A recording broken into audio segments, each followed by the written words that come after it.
যে কি তৈরি করব সেটাই সাথে থাকুন, দেখতে থাকুন, তাহলেই বুঝতে পারবেন আসলে আজকে কি তৈরি করা হচ্ছে। এত হয়ে গেল আমাদের মাছেরও কালাভুনা।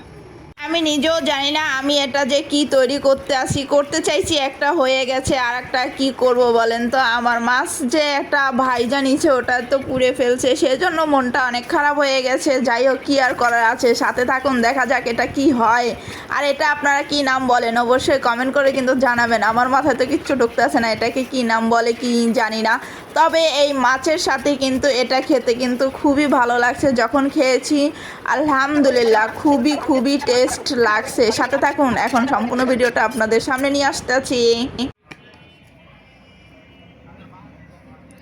মাঝে মধ্যে নিজে এভাবে উপহার দিবেন, তাহলে দেখ। তেলাপিয়া মাছ ভাইরাল ভাজা, এই ভাজা মাছ খাবো। দেখেন তেলাপিয়া মাছটা পুইরা ইচ্ছা করে নিয়ে আসছে যাতে আমি মাছটা যেন না খাইতে পারি। এটা কি কাজটা কি ঠিক করলো? এটা হালকা ভাজা দিল হইতো না বলেন?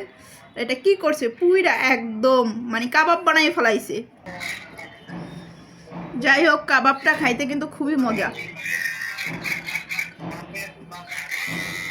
সস দিয়ে খাইতে তো তেলাপিয়া মাছ খাইতে খুবই ভালো লাগে, পুইরা গেলেও খুব ভালো লাগতেছে।